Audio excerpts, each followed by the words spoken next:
Friends, স্বাগত জানাচ্ছি আমার আরেকটি ভিডিওতে।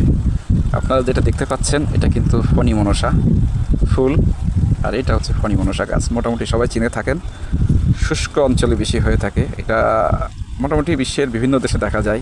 ক্যাকটাস জাতীয় গাছ, কাঁটাযুক্ত। এই যে ফণী মনসা রাস্তার ধারে পতিত জমিতে কিন্তু আমরা দেখতে পাই। এখন ফুলের মৌসুম, এটা হচ্ছে গ্রীষ্মকালীয় একটি ফুল। গ্রীষ্মের শুরুতে এটা ফুটে থাকে, আপনারা দেখেন। আর এই ফণী মনসা কিন্তু বেশ ঔষধি গুণসম্পন্ন একটি গাছ। এটা আপনার পরিপাকতন্ত্রে যে হজম প্রক্রিয়া বাড়াতে সহায়তা করে। যদি কোথাও ব্যথা হয়, পেটে দিলে কিন্তু তাৎক্ষণিক ফল পাওয়া যায়। ডায়াবেটিক্স নিয়ন্ত্রণে এই গাছটি বেশ উপকারী ভূমিকা পালন করে। আপনাদের একটু দেখাই। আর কাঁটাযুক্ত গাছ, কিন্তু ফুলটা কিন্তু বেশ সুন্দর, অনেক সুন্দর, প্রকৃতিতে অন্যরকম শোভা বাড়ায়।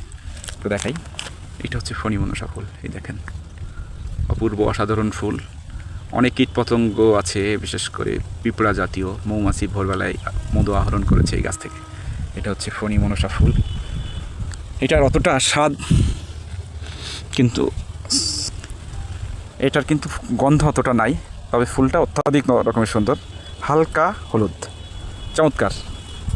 সত্যি অপূর্ব অসাধারণ, প্রকৃতির কি অপূর্ব খেয়াল। বিভিন্ন ঋতুতে আমরা বিভিন্ন ফুল ফল দেখতে পাই, তারই একটি নিদর্শন।